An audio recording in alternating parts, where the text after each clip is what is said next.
Hey, what's going on, guys? Gabriel Santos from gfsantos.com yet again.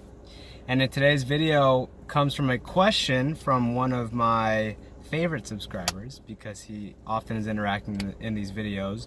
His name is Johnny. And his question revolves around the word addiction or addicted. And his question is, does using a word such as addiction or the phrasing of being addicted have anything to do with the reason he's failing, the reason he's unable to quit? And the example he uses is that addiction is like possibly his ultimate excuse for why he can't move forward. Or I think in his question he says like he wants to use the excuse of addiction, that he's addicted, so that he can kind of fall back on it. I'm not quite sure if that's what your question is or that's what your problem is, Johnny, but I will answer it in a way that I think will be helpful to you regardless, okay? And I'm in the car right now, guys. I have the air conditioning on because my house is super hot. I actually just finished a DoorDash driving shift, but back to the topic. So let's first start with the fact that language is extremely powerful. Extremely powerful when it comes to human beings.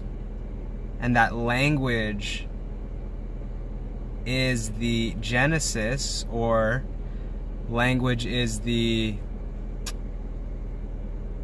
part of what creates our experience. So for example, if I say today was whatever, it comes with certain emotions, and then your brain starts to create evidence for your day being whatever. Right? Similarly, if I say my day was not bad, totally different world, right? And so that is a demonstration of how language is so powerful, okay? Now, moving forward in the conversation, let's go to the topic of belief, right? Belief and identity. Okay, and what I mean by identity is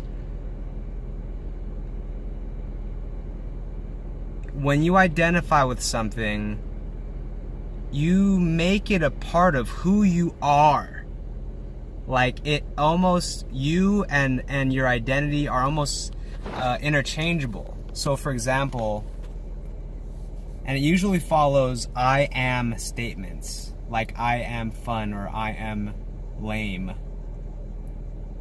But as another example for identity, think of if you like sports and you say, I am a Lakers fan. You and the Lakers, or you and your sport, your team sport, or your team rather, you are like a part of it.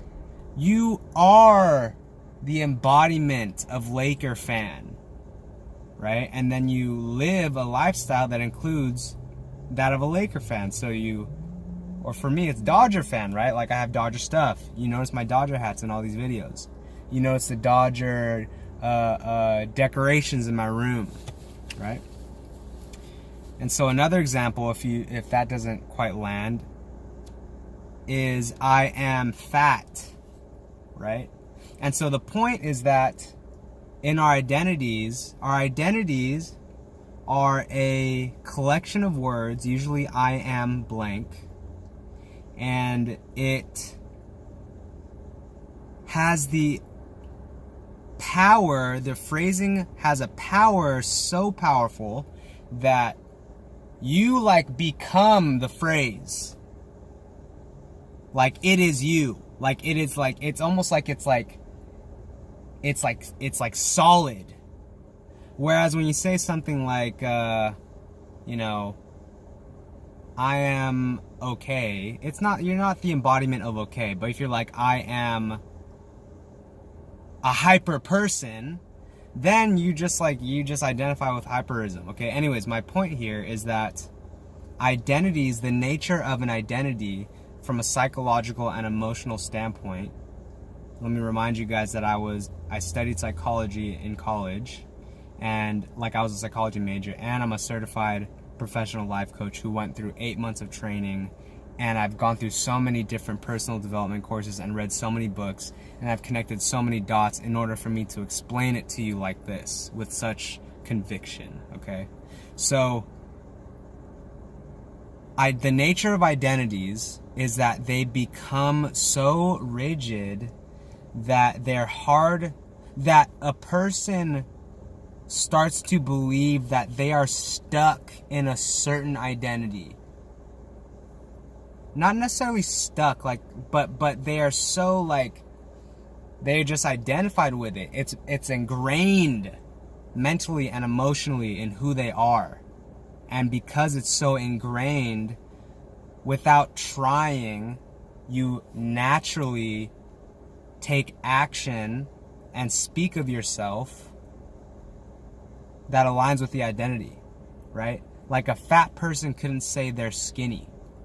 They wouldn't be able to do it, right? And the thing with identities is you'll find evidence for it. You'll find evidence for it, and you'll live in a way that keeps the identity alive. That's another nature of identities, is that the identity, for whatever reason, it will do its darndest to stay alive. And this is important. This is an important piece when it comes to understanding why the word addiction and ultimately the identity of I am addicted is so powerful, okay? So let's move on to the real question and the real solution. So, does the word addicted or addiction play a role in why a person may keep failing? And from my own experience, the answer is yes. And how it works is because over time you've demonstrated to yourself and lived in a way that a person who is addicted to something would live, you start to believe, you plant a seed in your head like, shoot, I think I might be addicted. And at first it's only faint. But then over time, when you are unable to demonstrate to yourself and other people, but mostly yourself, that you're not addicted, like if you don't nip that whole crap in the bud and turn it to from I am addicted to I am responsible, or I am, maybe a little dependent, or I am, kind of not in control. Because addicted is a very specific, heavier form of negative relationship to weed, right? You ever notice people don't like to say they're addicted because it's pretty wow, I have no self-control, right? Going back to the point, yes. And here's what do you do about this, right? What do you do with the fact that you identify as addicted? The first thing to realize, and this is what I realized, is that just because you have an identity of addiction and just because you have a history of addiction does not mean that you, the individual, is stuck in addiction. For example, if someone's fat, they can become skinny, correct? All they have to do is do the things that would make them be skinny. Eat the right foods, exercise the right way, right? There is no gene in your body that says, I am going to be fat and I'm only going to be fat. And I'm stuck in fatness, right? But the reason why some fat people, rather people who have a lot of weight, who try and lose weight but they can't, they can never hold it, is because that identity of I'm fat, I can't do it. And the identity, it's so strong, it will do whatever it can to stay alive. And so when we try and go from I'm addicted to I'm responsible, which is a pretty far fucking jump, it's fucking hard. Because the actions that are easiest are the ones that align with I'm addicted. And the ones that are hard as fuck are the ones that align with I'm responsible. You ever notice that? You ever notice how easy it is to be like, fuck this, fuck responsibility, I'm just gonna smoke weed, I don't give a fuck, right? And the idea of saying no to weed in certain moments is like impossible. Yet, let's switch over to the other side of the coin. What if someone is identified as I'm responsible, which is what I identify with now, truly. I truly do. And it doesn't happen overnight, but you have to train yourself to identify differently. You have to train yourself. And so before, when I identified as addicted, oh my God, just like you, I lived in the world of addiction. Cravings come, can't say no. Right? Say I'm gonna quit weed forever on day 1, on day 2 smoking, buying even more weed than before. I can't, how do I deal with cravings? I don't know how. And I'm not making fun of addiction, I'm explaining to you what it's like to be addicted and that I went through it. Okay? And when you're responsible, someone offers you weed and you say, oh no, I'm good. I'm good. There's no okay, like I am very firm in my identity of being responsible. And again, it didn't happen overnight. So how do you do this? How do you go from I'm addicted to I'm responsible? Well, the first thing is the awareness that you can change and it's not fixed, and that the reason why it's so hard to quit is because you are identified as being addicted. Okay? And so, here's kind of the big ass pill to swallow. Okay? That if you really want to change, you must accept that it is your 100% responsibility. That because being addicted isn't set in stone, and you didn't know that before, okay? But if once you do realize that, wow, so being addicted is just an identity, and being responsible is just an identity. It's not some innate trait per se, although people can, have an identity of responsibility so strong already that they can easily say no to weed from the get-go. Anyways, my point here is that if you do want to go from being addicted to being responsible, you have to be responsible for your choice and actions. And that's the hard part. Because the truth is that in order to become responsible, you must align your actions with responsibility. And over time, with enough alignment, with enough evidence to yourself that you are responsible, until that happens, it's going to be kind of a struggle a little bit. Your identity of addiction and your identity of responsibility will clash. And because identity is much stronger at first, it will be the one that wants to take the reins, the one that wants to take the wheel. You know what I'm saying? And so look at it like this. Hopefully this might help. Okay? So I'm in my car right now. Oh shit. I'm in my car right now. And imagine that right now you have many passengers in the car. Okay? And the passengers all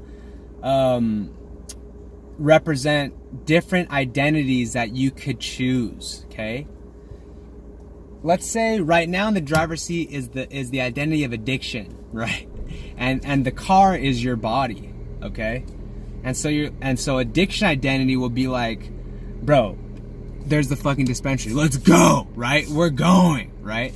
Responsibility will be in the passenger seat, hopefully, or maybe it'll be in the back seat. And I'll be like, wait, no, aren't we supposed to, no, let's go to the fucking, just turn left, dude, turn left, right? And so the passenger, although it can influence the driver has the ultimate say in where the car goes, right? Right? Or maybe the passenger can put his hands on the wheel, but, the driver can just put the brakes on, right? You know what I'm saying? And so the only way for you to really be in control is to choose which driver, which identity is behind the wheel. Okay? And so you're gonna want to choose the responsible identity to be in the wheel. And at first, when it drives, it's like, all right, we're supposed to go over there. Like, there's less certainty in the responsible side of you. You're like, all right, well, I know we're supposed to go over there, but then addiction over here is like, bro, like, let me just fucking drive. Come on, right? And so the thing is you got to be aware of who are you letting drive the wheel. Who are you letting drive the wheel? And before you know it, if you let responsibility drive the wheel long enough, it'll just be the one that you prefer driving it, right? And so to cap this all off, I know this one was a little long. This video I'm referring to was a little long. But you got to get that it is, as a human being, you're not stuck in certain identities. You have access to a host of different identities. You can have responsibility right here in this seat. You can have addiction in this seat. You can have laziness in that seat. You can have intelligence in this seat. You can have I use it as a crutch in the way in the back, right? But the only difference is, who are you letting behind the wheel? And that's who you let behind the wheel will determine where the car goes, which determines what kind of life you're living. Straight up. So I hope that made fucking sense. Okay? I hope that made some fucking sense. And don't worry if after watching these videos, like, you go out into your life and you're like, oh God, I still can't do it. Like, failure is okay, guys. Failure is okay. Just learn. Really, what I'm seeing in these videos is that they are meant to help bring awareness for you to have a new piece to the puzzle every time you watch these videos. And that although video 1 may not be the kicker and video 30 may not be the kicker, like the one that gets you over the edge, you'll have more and more of these tools. And one day you're gonna go through something in your life, in the real world, and it's all gonna click.